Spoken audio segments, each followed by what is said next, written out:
القسط مصدر المقسط وهو العادل، وأما القاسط فهو الجائر. حدثنا أحمد بن إشكاب قال حدثنا محمد بن فضيل عن عمارة بن القعقاع عن أبي زرعة عن أبي هريرة رضي الله تعالى عنه أنه قال قال النبي صلى الله عليه وسلم: كلمتان حبيبتان إلى الرحمن خفيفتان على اللسان ثقيلتان في الميزان، سبحان الله وبحمده سبحان الله العظيم. الله وبركاته. إن الحمد لله نحمده ونستعينه ونستغفره ونعوذ بالله من شرور أنفسنا ومن سيئات أعمالنا، من يهده الله فلا مضل له ومن يضلل فلا هادي له، وأشهد أن لا إله إلا الله وحده لا شريك له، وأشهد أن محمدًا عبده ورسوله صلى الله تعالى عليه وآله وسلم. أما بعد فإن أحسن الكلام كلام الله، وأحسن الهدى هدى محمد صلى الله تعالى عليه وآله وسلم، وشر الأمور محدثاتها وكل محدثة بدعة وكل بدعة ضلالة وكل ضلالة في النار. يا أيها الذين آمنوا اتقوا الله حق تقاته ولا تموتن إلا وأنتم مسلمون. يا أيها الناس اتقوا ربكم الذي خلقكم من نفس واحدة وخلق منها زوجها وبث منهما رجالا كثيرا ونساء، واتقوا الله الذي تساءلون به والأرحام إن الله كان عليكم رقيبا. يا أيها الذين آمنوا اتقوا الله وقولوا قولا سديدا يصلح لكم أعمالكم ويغفر لكم ذنوبكم، ومن يطع الله ورسوله فقد فاز فوزا عظيما. اللهم صل على محمد وعلى آل محمد كما صليت على إبراهيم وعلى آل إبراهيم إنك حميد مجيد. اللهم بارك على محمد وعلى آل محمد كما باركت على إبراهيم وعلى آل إبراهيم إنك حميد مجيد. أما بعد، قابل سات احترام شیوخ الحدیث، قابل قدر علماء و مشائخ اور لائق احترام بزرگوں اور بہت ہی محبت اور قدر کے لائق میرے بھائیوں اور بیٹوں،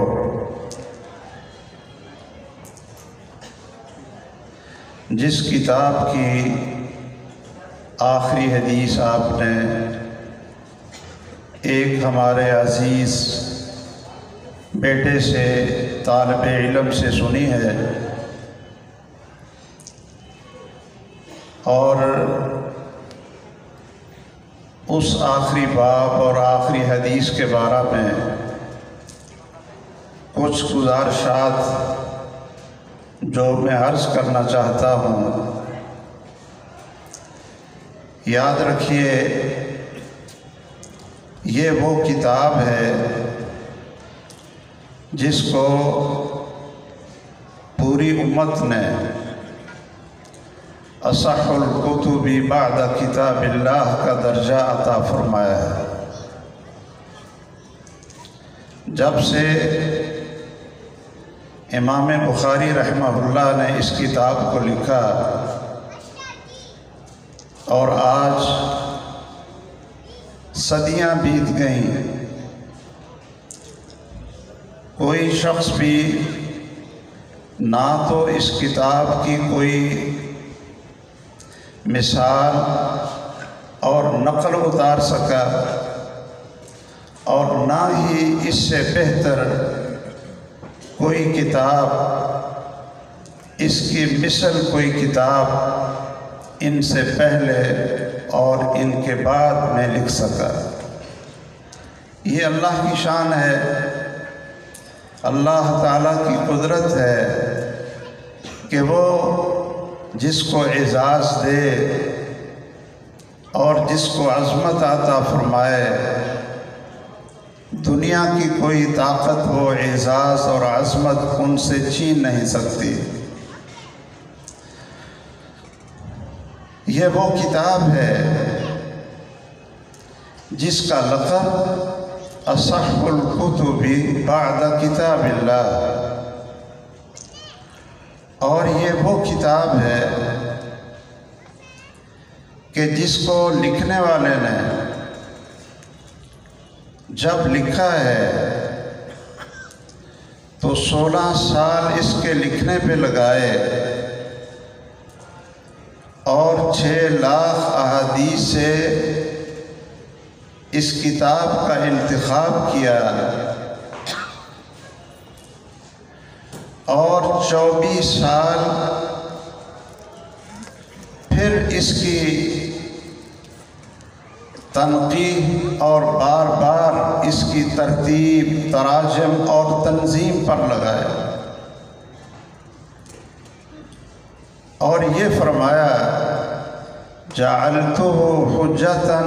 بینی و بین ربی، کہ میں نے اس کتاب کو اپنے اور اپنے پروردگار اللہ کے سامنے حجت بنا کر پیش کرنے کے لیے اس کو میں نے تصنیف کیا ہے۔ جب اللہ عز وجل ساری مخلوق کو اکٹھا کر کے یہ پوچھیں کہ اے محمد بن اسماعیل البخاری رحمہ اللہ، آپ 56 سالہ زندگی میں کیا عمل کر کے لائے ہو، تو میں اللہ عز وجل کے سامنے یہ صحیح بخاری پیش کر دوں۔ یہ وہ کتاب ہے جس کے بارے میں اور جس کی احادیث کے انتخاب میں اتنی احتیاط کی گئی کہ ہر حدیث لکھنے سے پہلے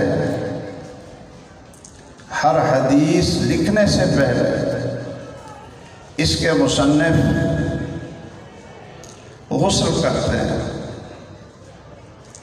اور صلیت رکعتین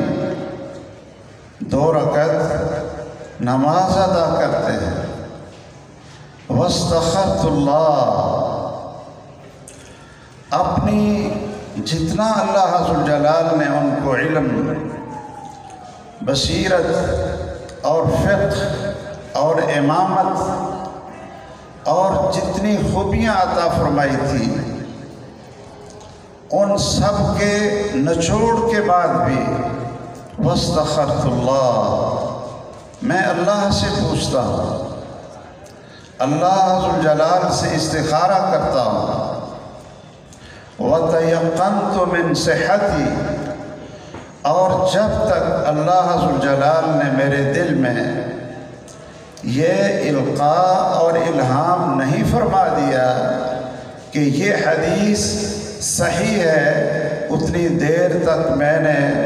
اس حدیث کو اپنی اس کتاب کے اندر درج نہیں کیا ہے۔ اللہ اکبر۔ اس اخلاص کے ساتھ، اللہ عز وجل کے ساتھ ایسے تعلق اور ایسی محبت، اور پھر محمد رسول اللہ صلی اللہ تعالیٰ علیہ وسلم کی احادیث کو بیان کرنے سے پہلے یہ حساسیت کہ میں کہیں ایسا کوئی لفظ اور کوئی جملہ نہ لکھ بیٹھوں کہ قال رسول اللہ میں کہوں اور فعل رسول اللہ صلی اللہ تعالیٰ علیہ وسلم کہوں اور وہ بات رسول اللہ صلی اللہ علیہ وسلم نے نہ کیا۔ اس لیے امام سجزی بہت بڑے فقیہ ہیں، فرماتے ہیں اگر کوئی شخص یہ قسم اٹھا لے، یہ قسم اٹھا لے کہ اگر صحیح بخاری کی مرفوع اور مسند حدیث کوئی ضعیف اور کمزور ہے تو میری بیوی کو طلاق ہے، اگر وہ یہ قسم اٹھا لے تو اس کی بیوی کو طلاق نہیں ہوتی، اس لیے کہ صحیح بخاری کی مسند اور مرفوع جو اصول میں احادیث انہوں نے ذکر کی ہیں ان میں کوئی حدیث ضعیف نہیں ہے۔ جس کتاب کی آخری حدیث آپ نے سنی اور ہمارے عزیز طلباء نے پڑھی، یہ وہ کتاب ہے جس کو یہ شرف اور عظمت حاصل ہے۔ اللہ اکبر، کہ ایک امام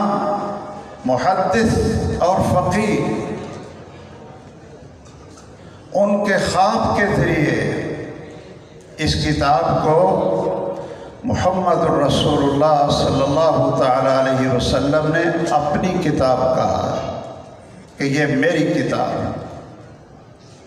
دنیا میں یہ شرف کس کو ملا؟ امام ابو زید مروزی کہتے ہیں کہ میں بیت اللہ میں سویا ہوا تھا، بیت اللہ میں، اور خواب میں کیا دیکھتا ہوں کہ میرے ہاتھ میں کتاب ہے اور مجھے رحمت للعالمین سید الاولین والآخرین حبیب رب العالمین محمد الرسول اللہ صلی اللہ علیہ وسلم کی زیارت نصیب ہوتی ہے، اور آپ مجھ سے کہتے ہیں ابو زید یہ تم اپنے ہاتھ میں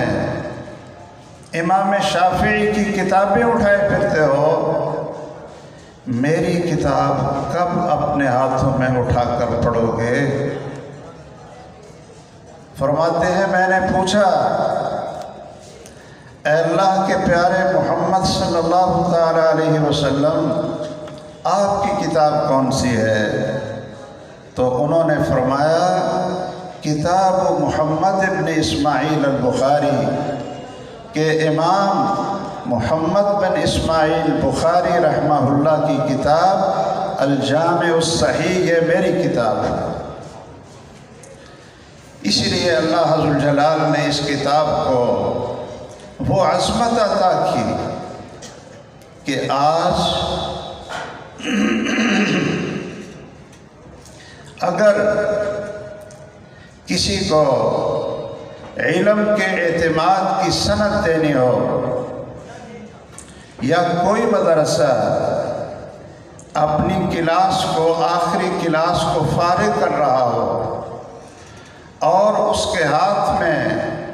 یہ شہادت اور اعتماد سند پکڑا رہا ہو کہ یہ شخص لوگوں کو پڑھانے کے اور دین سکھانے کے قابل ہو گیا ہے،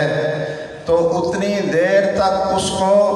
یہ علم کی شہادت نہیں ملے گی جب تک وہ صحیح بخاری کو پڑھ نہیں لے گا۔ یہ کتاب صرف حدیث کی کتاب ہی نہیں ہے، یہ کتاب صرف حدیث کی کتاب ہی نہیں ہے،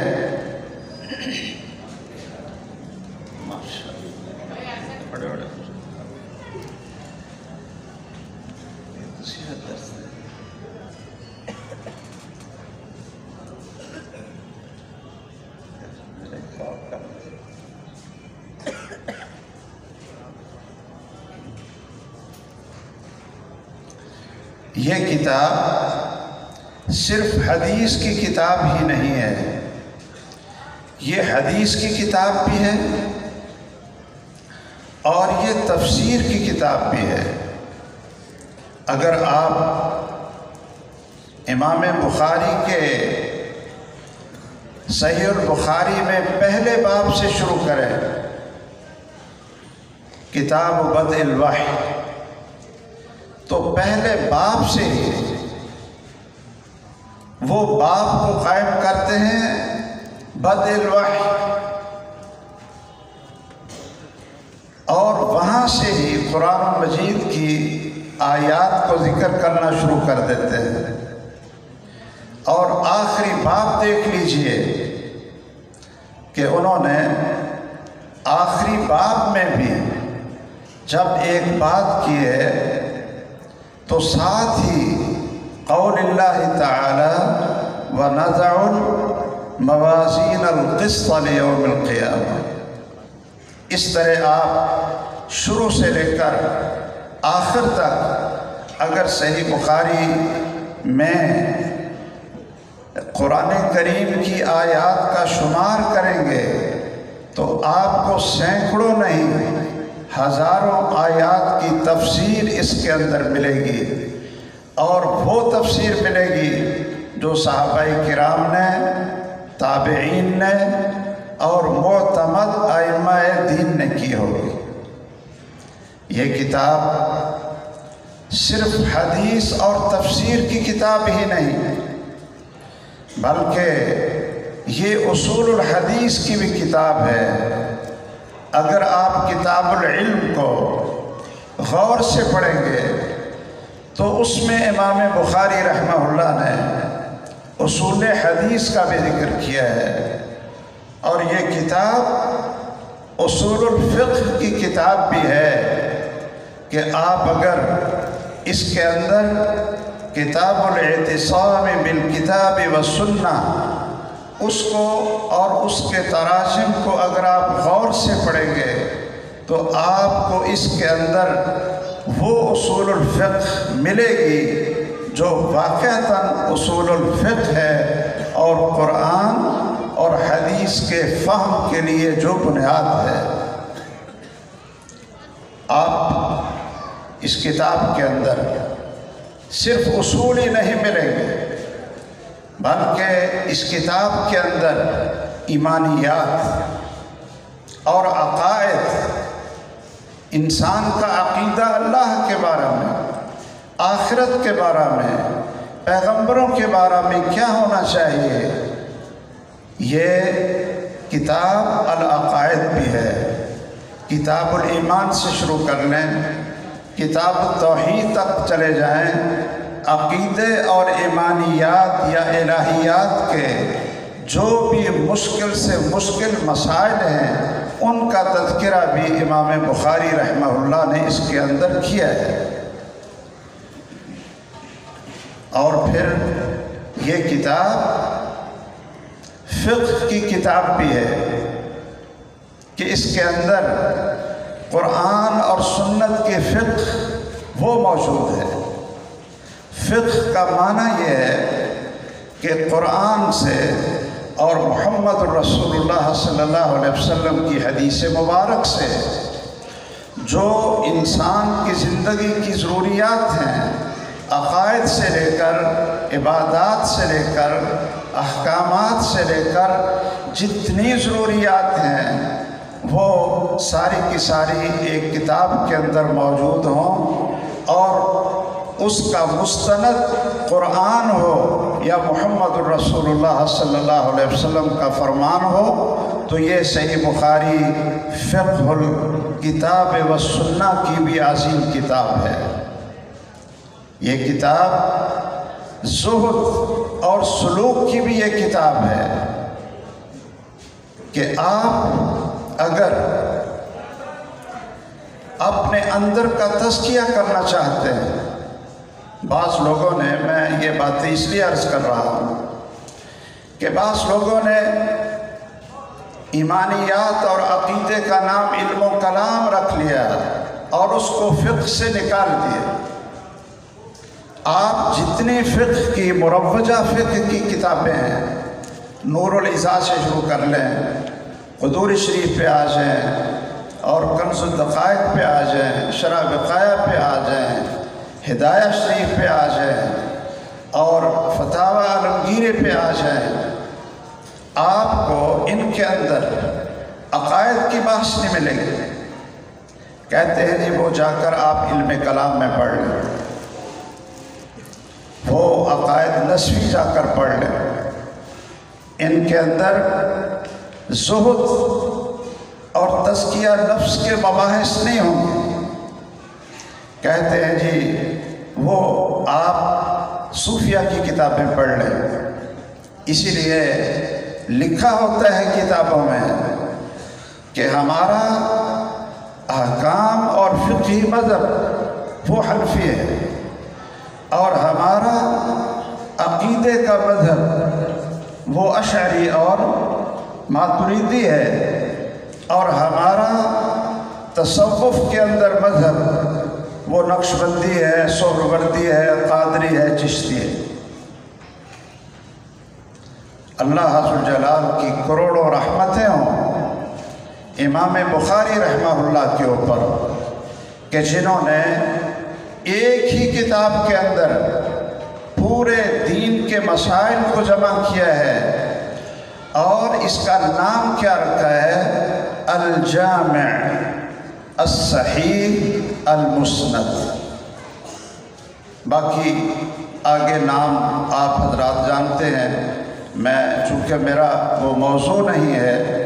تو میں اختصار سے آخر تک پہنچنا چاہتا ہوں۔ الجامع کہ یہ کتاب بہت جامع ہے، ان علوم کا اختصار سے میں نے تذکرہ کر دیا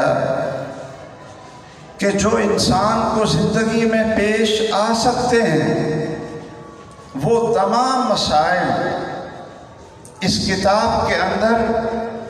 قرآن اور سنت کی روشنی میں بغیر تکلف کے، بغیر تعمق کے اور بغیر لا یعنی باتیں ذکر کرنے کے اور بغیر فرضی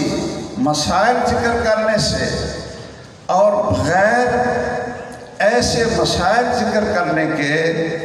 کہ ایک شرم اور حیا والا شخص نہ وہ خود پڑھ سکتا ہے اور نہ ہی اپنی بیٹیوں کو پڑھا سکتا ہے، نہ ہی کسی غیر مسلم کو وہ کتاب دے سکتا ہے کہ آپ اس کتاب کو پڑھ لیں، یہ ہمارا دین ہے۔ امام بخاری رحمہ اللہ کی کتاب اس طرح کی کتاب نہیں ہے، بلکہ یہ کتاب صاف اور شفاف دین کو، وحی کو پیش کرتی ہے۔ آپ کسی غیر مسلم کو دے دیں، آپ کسی حیا دار خاتون کو دے دیں، آپ اپنی بچیوں کو پڑھا رہے ہوں، آپ اپنے بچوں کو پڑھا رہے ہوں، یہ کتاب انسان کو حیا بھی سکھاتی ہے اور یہ بھی سکھاتی ہے کہ زندگی کے جتنے مسائل ہیں ان کے لیے یہ کتاب الجامع ہے۔ اور یہ ایک شخص نے لکھی ہے جن کا نام محمد بن اسماعیل بخاری ہے۔ شاید کچھ لوگ اشاروں سے بات نہیں سمجھتے، تو میں صرف 2-3 چیزوں کی وضاحت کر دیتا ہوں، یا سمجھ گئے ہیں تو میں پھر آگے چلتا ہوں۔ اچھا، اس کے مقابلہ میں یہ کہتے ہیں کہ بادشاہ عالمگیر نے 50 بڑے بڑے علماء اور 50 نہیں 150 150 بڑے بڑے علماء اور فقہا کو اکٹھا کیا اور کہا کہ آپ کوئی ایسی کتاب لکھیں جو لوگوں کے لیے کافی ہو اور فقہ کے مسائل، یعنی صرف احکام اس کے اندر، باقی عقائد بھی نہیں اور زہد اور سلوک کی چیزیں بھی نہیں، صرف احکام کی کتاب ہو۔ 150 علماء کی ڈیوٹی لگائی اور 150 نے مل کر اکٹھے ہو کر انہوں نے فتاوی عالمگیری لکھا۔ لیکن اس کے اندر کیا لکھا، کیسی چیزیں لکھی؟ فتاوی قاضی خان ہے، نور العزا ہے، اور اسی طرح فقہ کے نام پر اور کتابیں ہیں، بہشتی زیور ہے۔ اب ان کتابوں کو ایک آدمی پڑھے، میرا تو خیال ہے کہ شاید یہ کتابیں فرضی چیزوں سے جو شاید زندگی میں کبھی نہ واقع ہوئی ہوں اور نہ واقع ہو سکتے ہوں، اور تکلف اور یہ تنطع اور فرضی چیزیں۔ آپ دیکھیے کہ خلا کا مسئلہ ہے، خل۔ اگر آپ امام بخاری سے پوچھیں،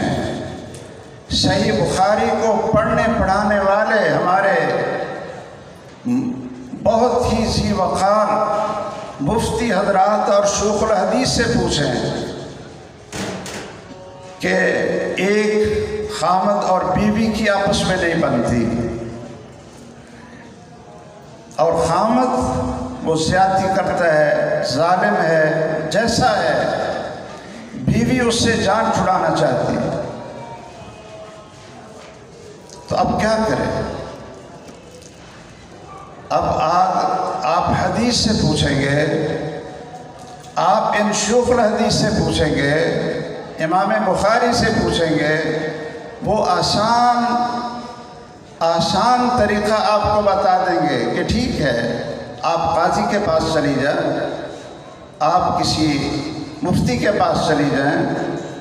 آپ عدالت میں چلی جائیں، اور خامد اگر آپ کی جان نہیں چھوڑتا تو وہ آپ کا نکاح فسخ کر دے خلا کی صورت میں، تو یہ خلا بھی فسخ ہے، تو وہ میاں بیوی دونوں الگ ہو جائیں گے۔ اب فتاوی عالمگیری سے لے کر اتنے علماء نے بیٹھ کر لکھا، اور کیا لکھا کہ جی خامد کی اجازت کے بغیر خلا بھی نہیں ہو سکتا، اس لیے کہ خلا یہ طلاق ہے، اور طلاق خامد کی رضا کے بغیر ہو ہی نہیں سکتی۔ اب وہ عورت کیا کرے گی؟ یہ سنیے اس کا حل کیا نکالا۔ وہ عورت کیا کرے؟ کیا ساری زندگی وہ سسکیاں لے کر اور اس مصیبت میں گزار دے؟ اس کا حل یہ نکالا کہ وہ مرتد ہو جائے۔ کیا ہو جائے؟ مرتد ہو جائے، کوئی ایسا کلمہ کہہ لے، کوئی ایسا کام کہہ لے جس سے وہ اسلام سے خارج ہو جائے۔ جب وہ مرتد ہو گئی تو وہ مرتدہ ہے اور خامد اس کا مسلمان ہے، تو اب ان کا نکاح ختم ہو گیا، اور بعد میں وہ کلمہ پڑھ۔ کیسی فقہ ہے؟ استنجا کرنے کے طریقوں سے لے کر چوری سکھانے کے طریقے اور زکوٰۃ کی فرضیت، اس سے جان چھڑانے کے طریقے،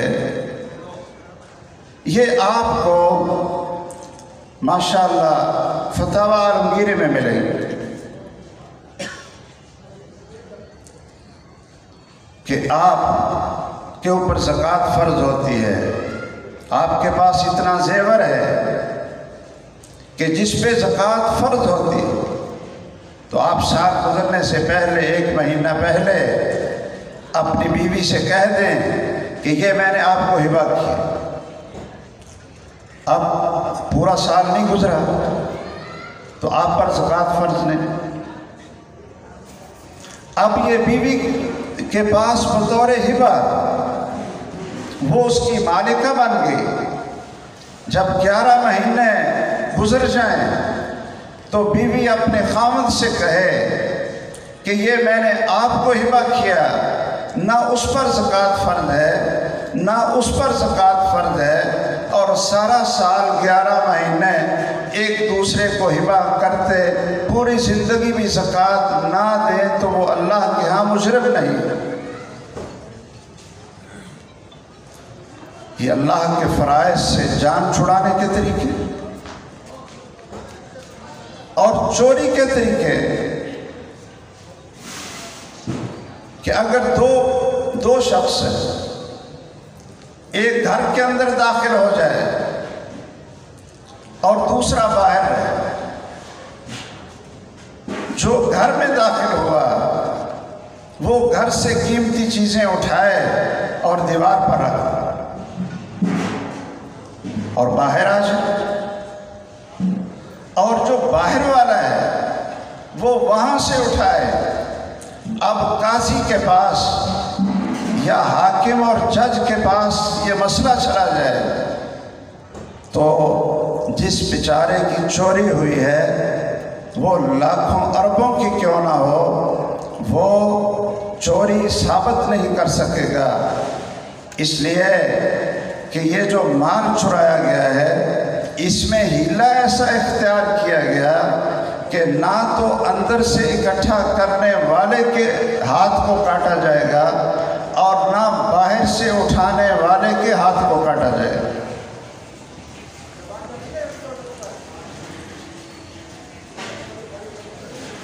ایسی حیا باختہ اس کے اندر چیزیں کوئی بتائے کیا کبھی دنیا میں ایسا ہوا آج تک کہ خامد مشرق میں ہو اور بیوی مغرب میں ہو، نکاح ہو جائے، کبھی ان کی ملاقات نہ ہوئی ہو، اور اگر 6 ماہ کے بعد بھی بچہ پیدا ہو جائے تو وہ اسی خامد کا ہوگا، اس لیے کہ ممکن ہے وہ اللہ کا ولی ہو اور کسی طریقے سے اپنے جو ولایت کے طریقے چلا گیا ہو اور وہ اسی کا بیٹا ہے۔ امام بخاری کی کتاب یہ فقہ کی کتاب ہے، اور امام بخاری بہت عظیم فقیہ ہیں، بڑے مجتہد ہیں، بڑے عالم ہیں، اور ان کی کتاب یہ انسان کو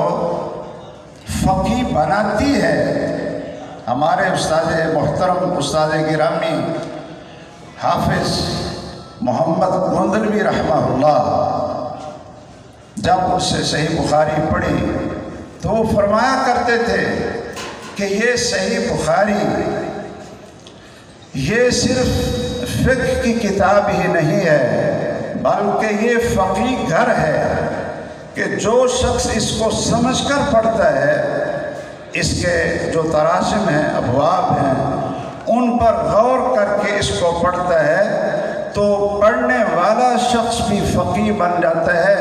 چہ جائے کہ امام بخاری رحمہ اللہ کو کہا جائے کہ وہ فقیہ نہیں تھے اور مجتہد نہیں تھے۔ ہاں، وہ واقعتاً اس طرح کے مجتہد نہیں تھے کہ جو لوگوں کو ہیلے سکھائیں دین سے بھاگنے کے لیے، وہ اس طرح کے مجتہد نہیں تھے کہ کوئی آ کر پوچھتا ہے کہ مجھے نقصیر ہے، مجھے نقصیر ہے، نقصیر کی بیماری ہے، اور میں اگر اپنے ماتھے پر سورۃ الفاتحہ کو پیشاب سے لکھ لوں یا خون سے لکھ لوں تو مجھے کچھ عافیت ہو جاتی ہے، تو کیا پیشانی پر سورۃ الفاتحہ پیشاب سے لکھنے سے اگر مجھے فائدہ ہوتا ہو یا خون کے ساتھ لکھنے سے فائدہ ہوتا ہو تو کیا اس کی گنجائش ہے؟ امام بخاری جیسا فقیہ یہ نہیں کہے گا کہ اس کی گنجائش ہے کہ پیشاب کے ساتھ آپ سورۃ الفاتحہ کو لکھیں۔ ہاں، یہ قاضی خان کا فتویٰ آپ کو ضرور بتائے گا جو فتاوی عالمگیری کے اندر موجود ہے۔ ایسی فرضی کہانیاں آج تک اللہ عالم، پتہ نہیں، ہم تو اپنے علم کے مطابق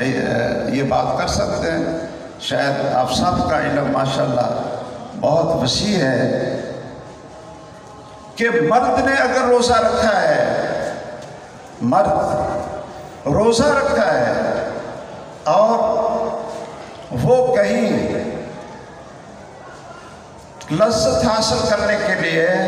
اپنے ہی شرمگاہ کو اپنی شرمگاہ میں داخل کرتا ہے تو اس کا روزہ نہیں ٹوٹتا ہے۔ کوئی پوچھے کیا یہ فقہ کی کتابیں اور دین کے نام پر یہ کتابیں کسی غیر مسلم کو دے سکتے، خواتین کو پڑھا سکتے، بچیوں کو پڑھا سکتے؟ اس لیے امام بخاری رحمہ اللہ کی اس کتاب کی جو خصوصیات ہیں وہ الجامع ہے، الجامع۔ اور خود امام بخاری رحمہ اللہ نے فرمایا تھا ما اعلم شیئا یحتاج الیہ الا وهو فی الکتاب والسنہ، کہ میں کوئی چیز ایسی نہیں جانتا جس کی ضرورت ہو، جس کی ضرورت ہو۔ یہ نہیں ہے کہ ایک چیز کی ضرورت ہی نہیں ہے، فرضی کہانیاں بنا بنا کر آپ فتوے درج کر رہے ہیں، اور فرضی کہانیاں بنا بنا کر آپ لوگوں کو برائی اور بے حیائی پر لگا رہے ہیں۔ ہمارے شیخ محترم کے ایک بہت ہی ہمارے بھی بڑے قابل قدر ساتھی اور دوست تھے، مولانا داود مدنی رحمہ اللہ رحمۃ واسعہ۔ وہ اس دور میں جب حضرت افسہ مدینہ یونیورسٹی میں پڑھتے تھے تو حج پہ جانے والوں کو ایک مناسک حج کتاب دی جاتی ہے، تو ہمارے اس بھائی نے مولانا داود مدنی رحمہ اللہ رحمتاً واسعہ، انہوں نے نشانیاں لگائی ہوئی، اور جس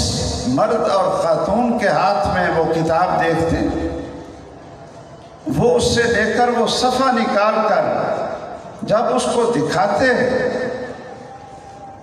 کہ میدان عرفات میں جا کر وہاں نعوذ باللہ اگر کوئی گدھے کی چیز ملتی ہے، ہمیں تو نام لیتے بھی شرم آتی ہے، خشک ہو، اور وہ جو احرام کی حالت میں ہے اس سے لذت حاصل کر لے تو اس کا حج فاسد ہوتا ہے کہ نہیں ہوتا ہے؟ حج فاسد نہیں ہوتا۔ وہ مولانا داود رحمہ اللہ مدنی وہ نکال کر اس کو کہتے یہ پڑھو نا ذرا اس کو۔ اب خامد بیوی کو اور بیوی خامد کو، اور دونوں استغفر اللہ، توبہ توبہ، یہ کتاب ہے جو ہمیں دی جاتی ہے پاکستانی حکومت کی طرف سے، تو وہ مولانا داود مدنی رحمہ اللہ وہ کتاب پکڑ لیتے اور شیخ ابن باز رحمہ اللہ کی کتاب مناسک الحج والعمرہ وہ پکڑا دے، یہ کتاب پڑھو اگر اپنے حج اور عمرے کو صحیح کرنا چاہتے ہو۔ امام بخاری رحمہ اللہ نا ان کا یہ کمال ہے، یہ اللہ ذوالجلال نے ان کو خصوصیت عطا فرمائی کہ شروع کتاب سے لے کر آخر تک وہ قرآن مجید کی آیات اور محمد الرسول اللہ صلی اللہ علیہ وسلم کی احادیث، ان سے پھر مسائل کا استنباط، اور استنباط کے جتنے بھی سلیم طریقے ہیں جس میں تکلف نہیں، اور انہوں نے 5 باب قائم کیے کہ جو رائے جس میں تکلف ہو، قرآن اور سنت کے خلاف ہو، اور وہ فقہ جس کے اندر تعمق اور تنطع ہو اور قرآن اور سنت کے خلاف ہو، اس کی کوئی حیثیت نہیں ہے۔ امام بخاری رحمہ اللہ نے تمام ابواب اور کتب وہ بڑی خوبصورت ترتیب کے ساتھ ذکر کی، اور آخر میں انہوں نے کتاب التوحید کا ذکر کیا ہے، کتاب التوحید، اور بعض نسخوں میں والرد علی الجہمیہ التوحید، یہ الفاظ بھی ہیں۔ تو اس کی شاید مناسبت یہی ہو جس طرح علماء کرام بیان کرتے ہیں کہ انہوں نے اپنی آخری کتاب کتاب التوحید اس کو ذکر کیا کہ انسان اللہ سے دعا بھی کرے، اور یہ ایک اشارہ اور ترغیب بھی ہے کہ اللہ ذوالجلال ہمارا خاتمہ توحید پر فرمائے۔ جس کا خاتمہ توحید پر ہوا، من کان آخر کلامہ لا الہ الا اللہ دخل الجنہ، جس کا خاتمہ وہ توحید پر ہو، اللہ کی پہچان پر ہو، اور اللہ ذوالجلال سے پکار پر ہو، وہ لا الہ الا اللہ کے لفظ بھی ہوں، یا جیسا کہ محمد الرسول اللہ صلی اللہ علیہ وسلم کی زبان مبارک کے جو آخری الفاظ تھے وہ آپ بھائیوں کو یاد ہوں گے۔ ہماری امی جان سیدہ عائشہ رضی اللہ تعالیٰ عنہا فرماتی ہیں کہ آخری رات آپ کا سر مبارک میری گود میں ہے، اور آپ کا اشارہ آسمان کی طرف ہے، انگلی سے اشارہ آسمان کی طرف ہے، اور آپ آہستہ کمزور آواز سے کچھ الفاظ بول رہے ہیں، تو میں نے ذرا غور کر کے سنا تو آپ یہ اپنی زبان سے بول رہے تھے اللہم اغفر لی، اللہم ارحمنی وَأَلْحِقْنِي بِالرَّفِيقِ الْأَعْلَى، یہ جملہ بولا ہے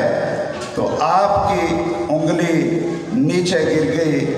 اور میں سمجھ گئی کہ آپ کی روح آپ کے جسم سے پرواز کر گئی ہے۔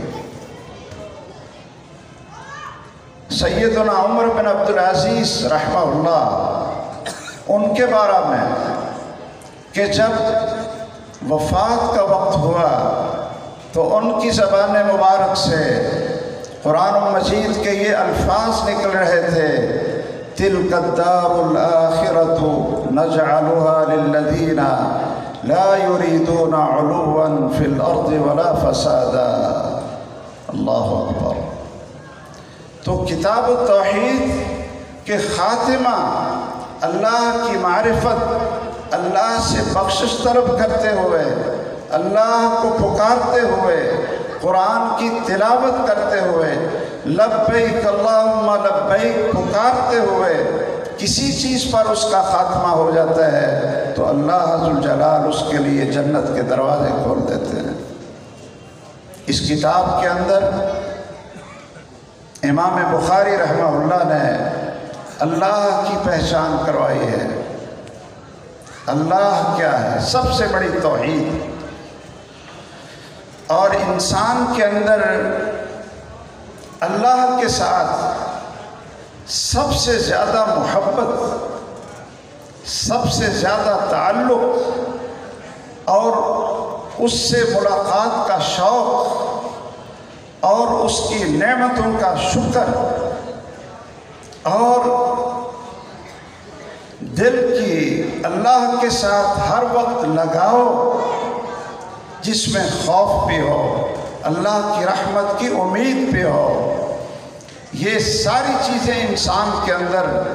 اگر کوئی چیز پیدا کرتی ہے تو وہ اللہ ذوالجلال کی صحیح معرفت جو اس کے اسماء اور صفات سے حاصل ہوتی ہے۔ اور یہ شرف بھی اللہ ذوالجلال نے اہل حدیث کو دیا، امام بخاری کو دیا۔ اگر آپ اللہ کو پہچاننا چاہیں شرع عقائد نسوی پڑھ کر، تو پھر آپ کیا پہچانیں گے؟ اس کی کیا صفت ہوگی؟ نہ اوپر ہے، نہ دائیں ہے، نہ بائیں ہے، نہ نیچے ہے، نہ وہ کدھر ہے؟ یہ اللہ کی پہچان کی جا رہی ہے۔ لا یشار الیہ، اللہ کی طرف اشارہ نہیں کیا جا سکتا۔ اور شاید آپ نے وہ کتابیں پڑھی ہوں گی کہ افغانستان میں ایسے ایسے لوگ موجود تھے جہاں فقہ الحنفی کا زور اور ان کے عقائد کا راز تھا کہ اگر کوئی تشہد میں انگلی کا اشارہ کر دے، اشارے سے پتہ چلتا ہے کہ اللہ اوپر ہے، تو وہ اس کی انگلی کو کاٹ دیتے تھے کہ یہ اللہ کی توہین کر رہا ہے اور اللہ تعالیٰ کو اوپر والی جہت میں محصور کر رہا ہے۔ اس لیے یہ نہ کہو کہ اللہ اوپر ہے۔ اور بھی اللہ ذوالجلال کی جتنی صفات ہیں، جہمیہ نے تو سب کا انکار کر دیا، معتزلہ نے تو انکار ہی کر دیا، لیکن یہ اہل کلام جسے کہتے ہیں، انہوں نے کہا کہ اللہ ذوالجلال کی صرف 7 صفتیں ہیں، اور باقی جتنی قرآن مجید کے اندر صفات کا ذکر ہے ان میں کوئی بھی صفت اللہ ذوالجلال کی حقیقتاً نہیں ہے، وہ سارے کے سارے الفاظ مجاز پر محمول ہوں گے اور حقیقت پر محمول نہیں ہوں گے۔ کہ اللہ رحمان ہے، وہ کہتے ہیں کہ رحمت اللہ کی صفت نہیں ہے۔ اللہ رحیم ہے، رحمت اللہ کی صفت نہیں ہے۔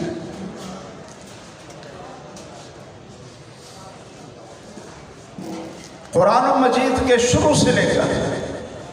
بسم اللہ الرحمن الرحیم مجاز کو ایسا بت بنایا اور ایسا طاغوت بنا دیا کہ شروع قرآن سے لے کر آخر تک چلے جائیں تو 7 صفتوں کے علاوہ باقی جتنی صفات ہیں وہ سب کی سب وہ تعبیر کرتے جائیں کہ رحمت کا معنی رحمت نہیں ہے، رحمت کا معنی ارادہ ہے، ارادۃ الاحسان ہے، غضب کا معنی غصہ نہیں ہے کہ اللہ کو غصہ نہیں آتا ہے، نہ اس کی ذاتی صفات ہیں کہ اللہ کے ہاتھ ہیں، کہتے نہیں جی، اللہ بولتا ہے، کہتے نہیں، اللہ نہیں بول سکتا، اس کی کلام وہ بغیر حرف کے، بغیر آواز کے، بغیر کلمات کے، وہ کلام نفسی ہے جو صرف ایک معنی ہوتا ہے اور اس کی آگے تعبیر کر لی جاتی ہے۔ وہ تعبیر جبرائیل علیہ السلام کر لیں، وہ تعبیر محمد رسول اللہ صلی اللہ علیہ وسلم کر لیں، یا اللہ ذوالجلال اس کلام نفسی کی جو تعبیر لفظی ہے اس کو عرش کے اوپر لکھ دیں یا لوح محفوظ پر لکھ دیں اور اس کو پیدا کر دیں، وہاں اس کو پیدا کر دیں، تو جبرائیل امین علیہ السلام وہ الفاظ پڑھ کر محمد الرسول اللہ صلی اللہ علیہ وسلم کو بتا دیں تو یہ قرآن ہے۔ قرآن کے الفاظ، قرآن کے حروف، یہ اللہ کا کلام نہیں ہے۔ اللہ کا کلام آج تک نہ کسی فرشتے نے سنا، نہ کسی پیغمبر نے سنا اور نہ کسی انسان نے سنا، اس لیے کہ اللہ کے کلام کی نہ آواز ہے، نہ حرف ہے اور نہ اس کے الفاظ ہیں۔ تو بھائی یہ کیوں نہیں کہہ دیتے کہ اللہ تعالیٰ گونگا ہے؟ استغفر اللہ۔ یعنی اللہ نے جو مخلوق پیدا کی ہے وہ تو اتنا بولتی ہے کہ چپ بھی نہیں ہوتی، اور خود پیدا کرنے والا وہ بولنے کے قابل نہیں ہے، بول سکتے ہی، عقل ہی نہیں مانتی کہ وہ بولتا ہو۔ اور میں یہاں یہ بات بھی عرض کرتا جاؤں کہ صحیح بخاری کی شرح لکھنے والے حضرات جنہوں نے شرح لکھی ہے صحیح بخاری کی، ظاہر ہے کہ ہر شارح اپنے ذہن، اپنے علم کے مطابق وہ قائل کے قول کی شرح کرنے کی کوشش کرتا ہے، اور پھر اس میں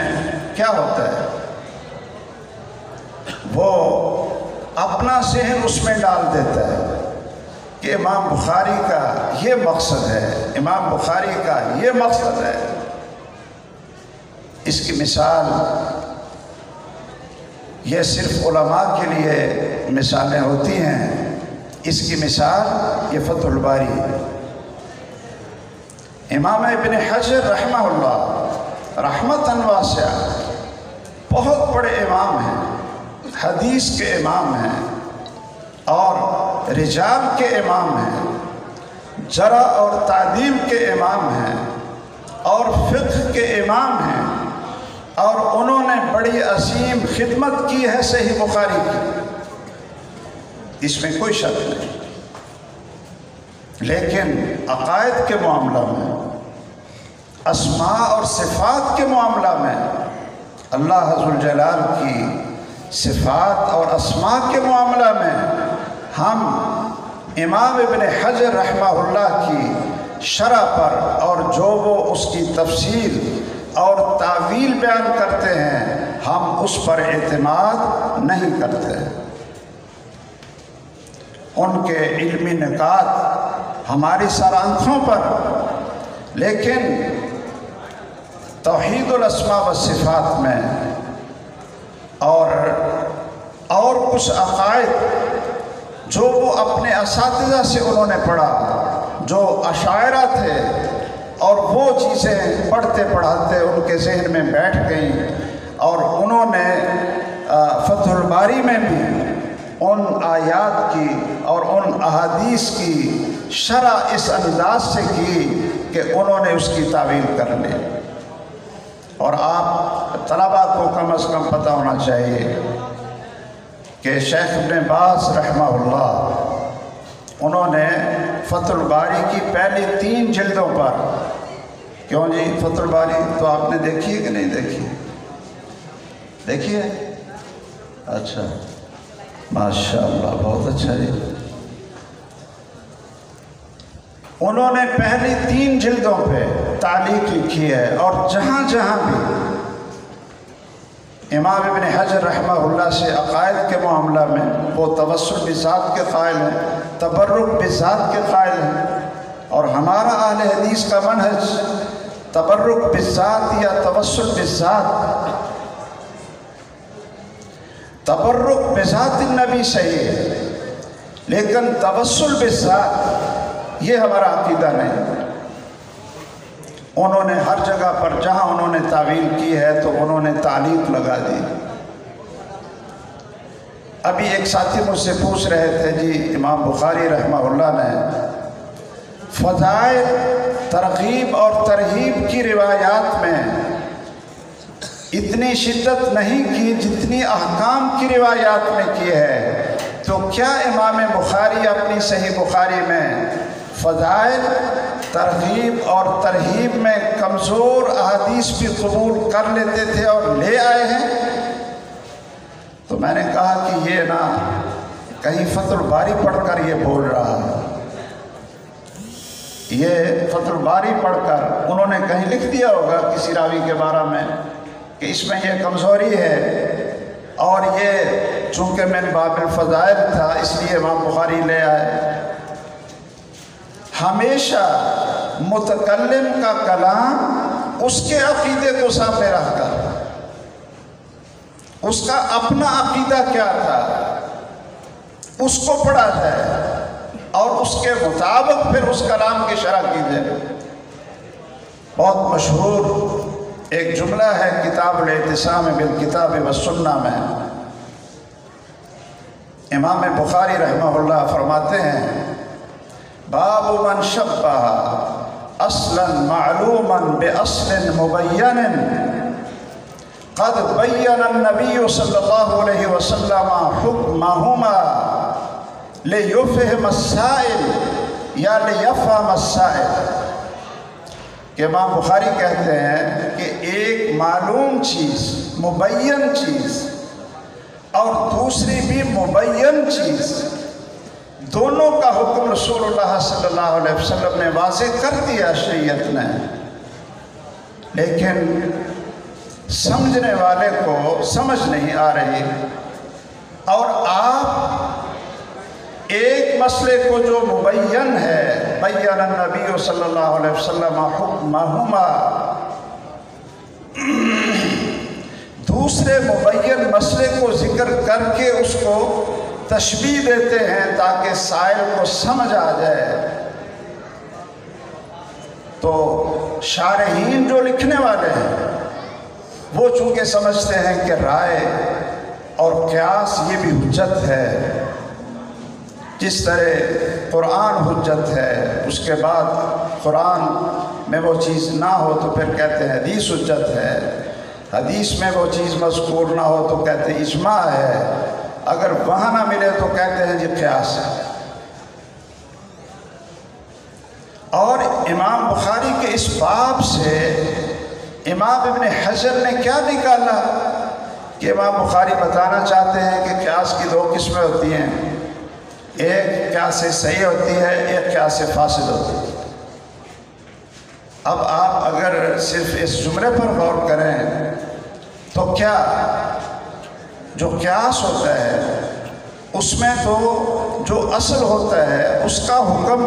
مبین ہوتا ہے، اور جو فرع ہوتی ہے اس کا حکم کیا ہوتا ہے؟ مسکوت عنہ۔ کیوں جی کیا ہوتا ہے؟ مسکوت عنہ۔ اور دونوں میں ایک علت مشترکہ کی وجہ سے اصل کا حکم وہ فرع کو دے دیا جاتا ہے، اور فرع کا جو حکم ہوتا ہے وہ کیا ہوتی ہے؟ فرع مسکوت عنہ، یعنی اس کا حکم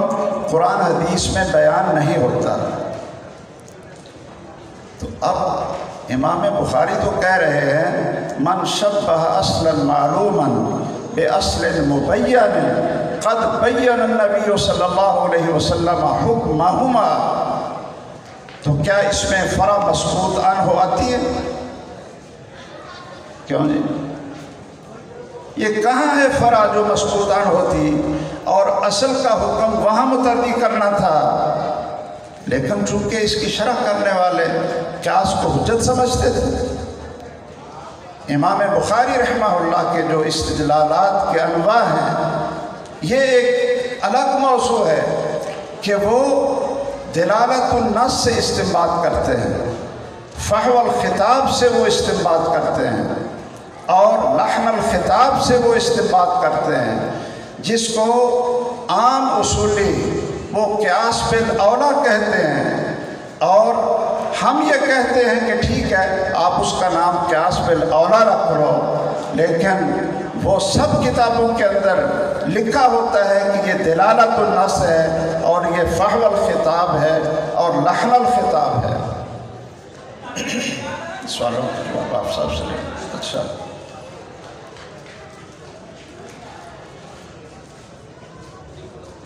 اس کتاب کا جو آخری باب ہے وہ در حقیقت تو اللہ ذو الجلال کے کلام اور بندوں کے کلام، اس کے اندر جو امام بخاری رحمہ اللہ نے فرق بیان کیے ہیں وہی چل رہا ہے، لیکن امام بخاری اس کے اندر جس طرح انسانوں کے اعمال، انسانوں کا کلام، ان کے تولنے کا، ان کے وزن کرنے کا ذکر فرماتے ہیں، تو اس سے دو چیزیں وہ ثابت کر دیتے ہیں۔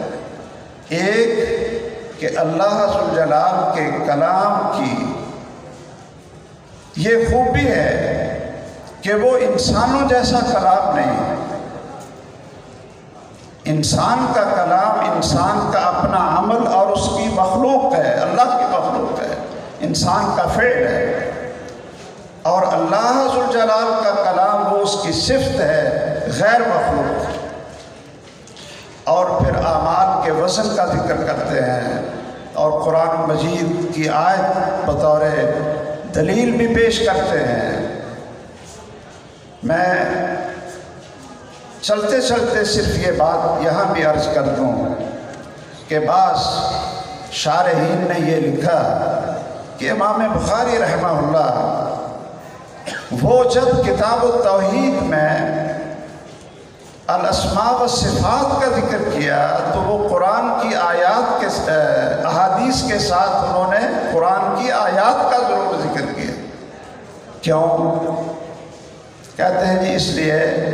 کہ حدیث عقائد کے معاملے میں ظنی ہوتی ہے، عقائد کے باب میں ظنی ہے، اور ظنی چیز سے عقیدہ ثابت نہیں ہوتا۔ تو امام بخاری رحمہ اللہ نے ساتھ پھر آیات کا بھی ذکر کیا کہ چلو اگر تم احادیث کو ظنی کہتے ہو تو یہ آیات تو ظنی نہیں ہے نا، یہ تو قرآن مجید کے اندر ہے اور وہ قطعی ثبوت ہے۔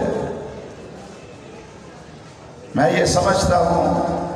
کہ شاید ایسے لوگ تھے امام بخاری کے دور میں کہ جن کے دماغ اور دلوں کو فلسفہ یونان اور منطق نے فاسد کر دیا تھا۔ ان کے دل بھی فلسفہ یونان نے کالے کیے اور ان کے دماغ بھی خراب کیے، اور انہوں نے اس طرح کے اصول بنائے،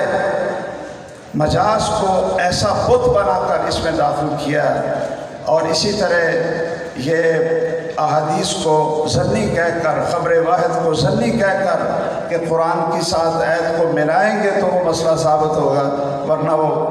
وہ مسئلہ ثابت نہیں ہوگا۔ یہ ہمارے اہل حدیث کے اصول نہیں۔ اور آخر میں امام بخاری رحمہ اللہ نے اسی بات کو ثابت کرنے کے لیے سیدنا ابو ہریرہ رضی اللہ تعالیٰ عنہ کی حدیث کا ذکر فرمایا ہے۔ سند آپ نے پڑھ لی ہے، یہ شاید خماسی سند ہے، یعنی 5 واسطے ہیں امام بخاری کے درمیان اور رسول اللہ صلی اللہ علیہ وسلم کے درمیان۔ لیکن اسی صحیح بخاری میں امام بخاری کو یہ شرف ہے اور یہ عظمت ہے کہ وہ آئے بعد میں ہیں، لیکن انہوں نے بڑے سفر کیے، بڑی مشقتیں اٹھائیں، اور دور دور جا کر علماء سے انہوں نے احادیث لی اور کوشش کی کہ وہ رسول اللہ صلی اللہ علیہ وسلم کے قریب ہو جائیں، اور وہ اتنے قریب ہوئے کہ ان کے درمیان اور رسول اللہ صلی اللہ علیہ وسلم کے درمیان 3 واسطے رہ گئے جس کو ثلاثیات کہتے ہیں، اور وہ 7 اساتذہ سے ثلاثیات بخاری، یہ بہت بڑا شرف ہے۔ جو شخص اپنی آنکھوں سے ایمان کی حالت میں رسول اللہ صلی اللہ علیہ وسلم کو دیکھ لے، اور جو شخص رسول اللہ صلی اللہ علیہ وسلم کو دیکھنے والوں کو ایمان کی حالت میں اپنی آنکھوں سے دیکھ لے اور ملاقات کر لے، اور جو اتباع التابعین کو اپنی آنکھوں سے دیکھ لے، یہ بہت بڑا شرف ہے۔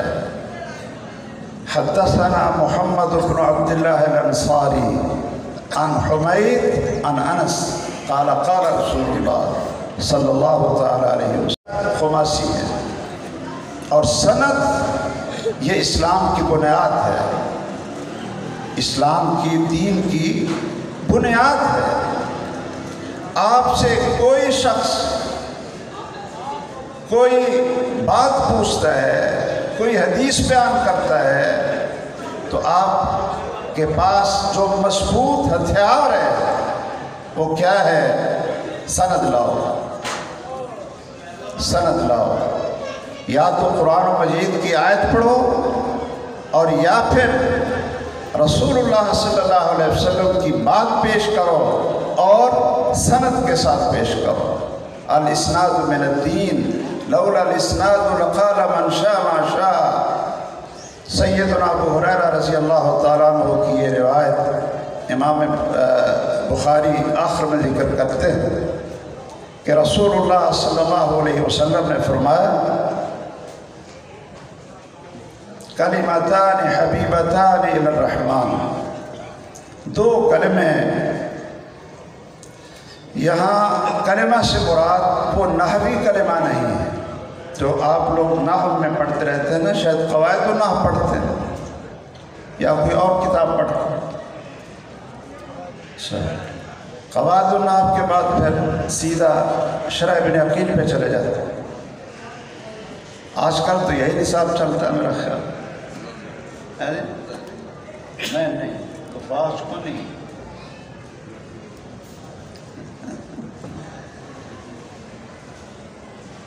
اس کلمہ سے مراد کیا ہے؟ کلام، جیسا کہ ابن مالک نے کہا ہے کہ وَكَلِمَةٌ بِهَا كَلَامٌ قَدْ يُؤَمُّ وَكَلِمَةٌ بِهَا كَلَامٌ قَدْ يُؤَمُّ، کہ کلمہ بول کر کلام مراد لیا جاتا ہے۔ دو کلمات ایسے ہیں اللہ کو بہت پیارے ہیں، محبوب ہیں۔ اس سے کیا پتہ چلا کہ اللہ کی صفت محبت ہے؟ کیوں جی؟ یہ کلمے جب اللہ کو محبوب ہیں تب ان کلموں کا محب کون ہے؟ اللہ۔ تو ہم تو کہتے ہیں کہ محبت اللہ کی صفت ہے، لیکن یہ اشاعرہ اور جہمیہ وہ کہتے ہیں محبت اللہ کی صفت نہیں۔ اب قرآن مجید میں جگہ جگہ پر جو محبت کا ذکر آتا ہے، یحبہم و یحبونہ، وہ سب مجاز ہے، یہ وہ مجاز والا طاغوت ہے۔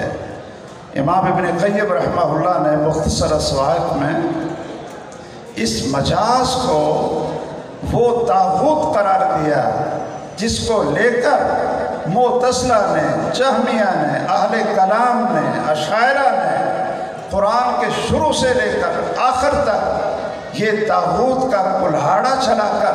اللہ عز جلال کو صفات سے معطل کر دیا،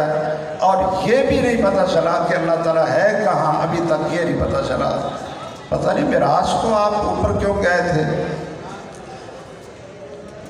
حبیبتان، اللہ کی صفت محبت ہے، خفیفتان علی اللسان، زبان پر ہلکے ہیں، ثقیلتان فی المیزان، لیکن جب وزن ہوگا تو اس میں بہت بھاری ہوں گے، بھاری ہوں گے۔ دعا کریں سارے بھائی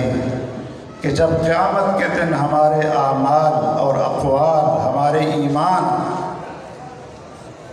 ہر چیز کا وزن ہو، یعنی عمل میں وہ چیزیں بھی آ جاتی ہیں جو آپ نے ترک کی، ایک چیز کو چھوڑ دینا، اور اس کی سمجھ یونان کے فلسفہ اور منطق کے بیماروں کو نہیں آئے کہ ایک فعل ہے کرنا اور ایک ہے نہ کرنا، تو ان کے نزدیک نہ کرنے کا وزن ہوگا اور نہ کرنے کا وزن ہوگا، اور ہم کہتے ہیں کہ ایمان کا وزن بھی ہوگا، اعمال کا وزن بھی ہوگا، اور ترک ایک چیز کو چھوڑنا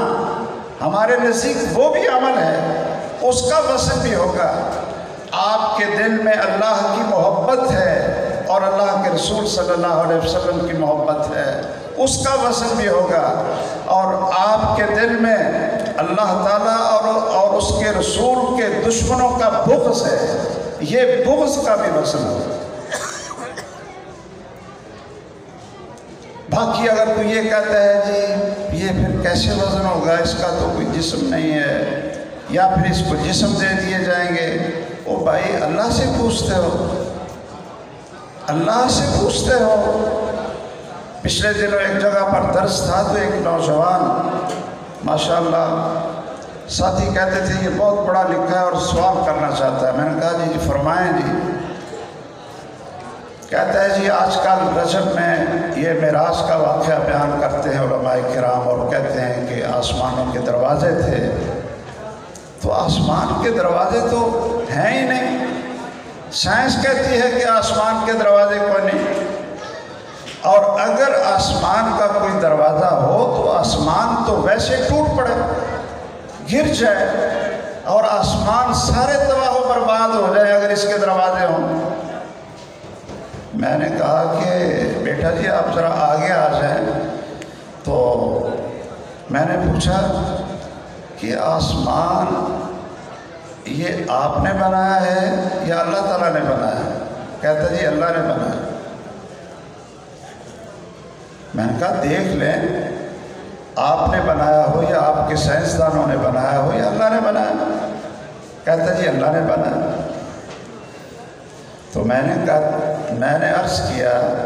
کہ جس اللہ نے آسمان بنایا ہے وہ قرآن میں بار بار کہتا ہے کہ آسمان کے میں نے دروازے رکھے ہیں، کیوں جی؟ قرآن میں کتنی جگہ پر ہے فتحنا ابواب السماء لفتحنا ابواب السماء، ہم آسمان کے دروازے کھول دیتے ہیں۔ تو جس نے بنایا ہے وہ تو کہتے ہیں کہ میں نے اس کے دروازے بھی بنائے ہیں، اور جس پر اللہ عز جلال نے اپنی وحی کو نازل کیا اور وہ اصدق القائلین ہے، انسانوں میں سب سے زیادہ سچا ہے، اور وہ آنکھوں سے دیکھ کر آیا کہ آسمان کے دروازے ہیں۔ اب آپ اور آپ کی سائنس کہتی ہے کہ آسمان کے دروازے نہیں، تو بنانے والا بھی جاہل نعوذ باللہ وہ بھی جھوٹا، اس کا قرآن بھی جھوٹا، اور اس کا سچا نبی وہ بھی جھوٹا، اور آپ سچے ہیں، کیا خیال ہے؟ تو کہتا ہے نا جی نہیں یہ بات تو میں نہیں کرتا۔ میں کہا نہیں کرتے ہیں تو پھر آپ اللہ کے لیے مثالیں دیتے، اللہ سے پوچھتے کہ اللہ تعالیٰ اس چیز کا وزن کر سکتا ہے کہ نہیں کر سکتا، نماز کا وزن ہو سکتا ہے کہ نہیں ہو سکتا۔ آپ وزن اعمال کا انکار کر کے کہتے ہو کہ نہیں جی نہیں صحائف کا وزن ہوگا اور عمل کرنے والے عامل کا وزن ہوگا، اور اس عمل کو ایک وجود دیا جائے گا، اس وجود کا وزن ہوگا۔ ٹھیک ہے اس کو وجود دیا جائے گا، اس کا بھی وزن ہوگا، اور عامل کا بھی وزن ہوگا، اور جو صحائف ہیں ان کا بھی وزن ہوگا۔ لیکن یاد رکھیے ما قدر اللہ حق قدری، ان اللہ علی کل شیء قدیر، جب اللہ خود فرماتے ہیں کہ میں آپ کے ہر عمل کا وزن کروں گا، تو پھر ہم اللہ عز و جلال کے اوپر حاشیہ آرائی کریں کہ نہیں تو یہ کر سکتا ہے، تو یہ نہیں کر سکتا ہے، تو اللہ کو سمجھانے کی کوشش کرتے ہیں۔ ثقیلتان فی المیزان، میزان میں یہ دو کلمے بھاری ہیں۔ اور ایک اور حدیث ہے رسول اللہ صلی اللہ علیہ وسلم نے فرمایا کہ سب سے بھاری چیز ما من شیء اثقل فی المیزان، میزان میں سب سے بھاری چیز وہ حسن خلق سے کوئی نہیں، اچھے اخلاق سے کوئی نہیں۔ میں آخر میں یہ گزارش کروں گا صحیح بخاری کو پڑھنے والوں سے اور عموماً سامعین سے کہ صحیح بخاری کو پڑھیں، بار بار پڑھیں۔ جس کو عربی پڑھنی نہیں آتی وہ ہمارے محترم شیخ اور المحدث الجلیل العالم النحریر الجہبذ اور مفتی حضرت حافظ عبد الستیر، یہ کبھی عبد الستیر کہا کرتے ہیں، چلو عبد الستار حفظہ اللہ وسلمہ وبارک فی علمہ وعملہ، انہوں نے اردو میں شرح لکھی ہے۔ تو جو اردو پڑھ سکتے ہیں وہ صحیح بخاری پڑھ لیں، یہ الجامع کتاب ہے، پورے کا پورا دین آپ کو سمجھائے گا، غیر مسلموں کو بے فکر ہو کر دے دیں، غیر مسلموں کو کہیں نور العزا نہ پکڑا دینا، فتاوی عالمگیری نہ پکڑا دینا کہ یہ ہمارا دین ہے۔ ان کو قرآن دو، ان کو صحیح بخاری دو، اور جو عربی پڑھنے والے ہیں وہ صحیح بخاری کو بار بار پڑھیں، اور جو فارغ ہونے والے ہیں وہ صحیح بخاری کی احادیث کا رنگ بھی اپنے اوپر چڑھائیں، اور اس کتاب کو لکھنے والے کا بھی رنگ اپنے اوپر چڑھائیں۔ وہ فرماتے تھے، آخری جملہ میں عرض کرتا ہوں، وقت ختم ہو گیا، امام بخاری فرمایا کرتے تھے، اللہ اکبر، ينبغي للإنسان أن يكون على حال ينبغي للإنسان أن يكون على حال إذا دعا الله عز وجل إذا دعا الله عز وجل يسأله أعطاه، لا يرد سؤالا، لا يرد سؤالا، کہ انسان کا اور اللہ تعالیٰ کا آپس میں اس طرح کا تعلق اور محبت ہونی چاہیے، اس طرح کا تعلق اور محبت ہونی چاہیے کہ وہ انسان جب اللہ سے کوئی چیز مانگے تو اللہ ذوالجلال اس کی جھولیاں بھر دے۔ یہ حلال مال کھانے سے ہوگا، غیبت چھوڑنے سے ہوگا۔ امام بخاری کیا تھے؟ وہ فرماتے ہیں، ما غتبت احدا قط منذ ان الغیبت حرام، کہ جب سے اللہ نے مجھے شعور دیا کہ غیبت حرام ہے، غیبت حرام ہے، تو میں نے کبھی بھی کبھی کسی انسان کی غیبت نہیں کی۔ اس طرح کا اپنے آپ کو بنائیں، اور اپنے اوپر تہمت اور شبہ کو دور کرنے کے لیے کہ کہیں حدیث رسول بیان کروں، ممبر رسول پر کھڑا ہوں اور قالا قالا رسول اللہ بیان کروں، اور میرے اوپر خیانت کی تہمت ہو، میرے اوپر چوری کی تہمت ہو، میرے اوپر بد اخلاقی کی تہمت ہو، میرے اوپر شبہ کے مال کھانے کی اور سود کھانے کی تہمت ہو۔ آپ جانتے ہیں 1000 اشرفی انہوں نے جہاز سے، بحری جہاز سے نیچے گرا دی کہ جب ساتھی نے دیکھ لیا تھا اور قریب ہو کر ہم راز بن کر اس کو پتہ چل گیا کہ امام بخاری کے پاس 1000 اشرفی ہے، 1000 دینار ہے، تو اس نے شور بچا دیا، صبح اٹھا تو شور بچا دیا، کہنے لگا جی میرے پاس 1000 اشرفی تھی، وہ کسی نے نکال لی، اب اگر تلاشی لی جاتی تو سب کی تلاشی ہوتی، اور امام بخاری سے نکلا تھا۔ امام بخاری رحمہ اللہ نے جب یہ شور سنا تو ذرا آنکھ بچا کر وہ پانی میں ڈال دیا، دریا یا سمندر میں ڈال دیا۔ جب سب تلاش کیا تو وہ 1000 کہیں سے نہ نکلا، تو آگے جا کر وہ کہنے لگا، امام صاحب کے پاس آیا، کہنے لگا کہ جی وہ جو 1000 اشرفی تھی آپ کے پاس، وہ میں نے تو دیکھی تھی، وہ کدھر گئی؟ تو امام صاحب نے کیا فرمایا تھا؟ کہا تھا کہ میں نے تو ساری زندگی اللہ کے رسول صلی اللہ علیہ وسلم کی حدیث لینے کے لیے اور آگے بیان کرنے کے لیے وقف کر دی، کیا میرے اوپر یہ تہمت لگ جاتی کہ کہ امام بخاری نے 1000 چوری کیے؟ تو میرے عزیزو، اپنے کردار کو، اپنے اخلاق کو، اپنے علم کو خوبصورت بنائیں، صاف ستھرا بنائیں، اور ایک مثال بن کر حقیقت ہے کتابوں میں بہت علم ہے، لیکن چلتا پھرتا علم اور عمل اور چلتی پھرتی شکل اور صورت جو بخاری کی اور قرآن کی وہ بہت کم ہوتی جا رہی ہے۔ جو شیوخ الحدیث پچھلے سال سے اس سال تک بڑی کثرت کے ساتھ اللہ کو پیارے ہو گئے، میری دعا ہے اللہ ذوالجلال ان کی قبروں کو جنت کا باغ بنائے، اور جو یہ ہیرے موجود ہیں میرے دائیں اور بائیں اور میرے دماغ پر سوار ہیں کہ میں کیا بولوں کیا نہ بولوں، اللہ ذوالجلال ان کے علم میں، عمل میں اور ان کی زندگیوں میں، صحت میں اللہ ذوالجلال بہت برکتیں فرمائے۔ اللہ تعالیٰ آپ کے اساتذہ کے لیے آپ کو صدقہ جاریہ بنائے،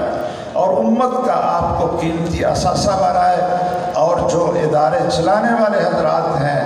یاد رکھیں کہ جو کچھ وہ